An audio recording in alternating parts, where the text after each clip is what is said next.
This little volume, the result of meditation and experience, is not intended as an exhaustive treatise on the much written upon subject of the power of thought.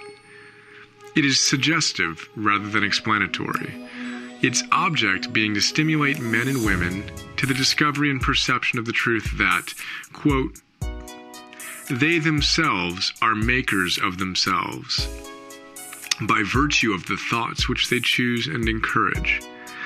That mind is the master weaver, both of the inner garment of character and the outer garment of circumstance, and that, as they may have hitherto woven in ignorance and pain, they may now weave in enlightenment and happiness.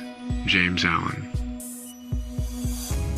The aphorism, as a man thinketh in his heart, so is he, not only embraces the whole of a man's being, but is so comprehensive as to reach out to every condition and circumstance of his life. A man is literally what he thinks, his character being the complete sum of all his thoughts. As the plant springs from and could not be without the seed, so every act of a man springs from the hidden seeds of thought, and could not have appeared without them. This applies equally to those acts called, quote, spontaneous and unpremeditated, as to those which are deliberately executed. Act is the blossom of thought, and joy and suffering are its fruits. Thus does a man garner in the sweet and bitter fruitage of his own husbandry. Thought in the mind hath made us. What we are by thought we wrought and built. If a man's mind hath evil thoughts, pain comes on him as comes the wheel the ox behind. If one endure in purity of thought, joy follows him as his shadow sure. Man is a growth by law, and not a creation by artifice, and cause and effect is as absolute and undeviating in the hidden realm of thought as in the world of visible and material things. A noble and godlike character is not a thing of favor or chance, but is the natural result of continued effort and right thinking, the effect of long-cherished association with godlike thoughts. An ignoble and bestial character, by the same process, is the result of the continued harboring of groveling thoughts. Man is made or unmade by himself. In the armory of thought he forges the weapons by which he destroys himself. He also fashions the tools with which he builds for himself heavenly mansions of joy and strength and peace. By the right choice and true application of thought, man ascends to the divine perfection. By the abuse and wrong application of thought, he descends below the level of the beast. Between these two extremes are all the grades of character, and man is their maker and master.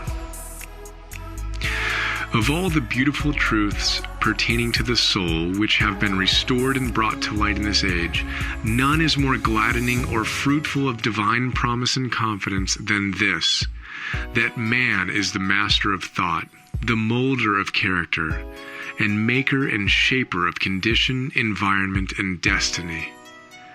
As a being of power, intelligence, and love, and the lord of his own thoughts, man holds the key to every situation and contains within himself that transforming and regenerative agency by which he may make himself what he wills.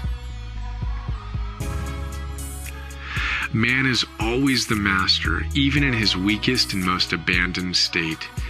But in his weakness and degradation, he is the foolish master who misgoverns his household.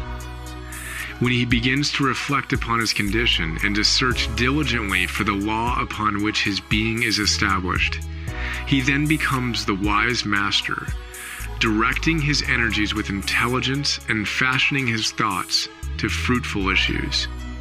Such is the conscious master, and man can only thus become by discovering within himself the laws of thought, which discovery is totally a matter of application, self-analysis, and experience.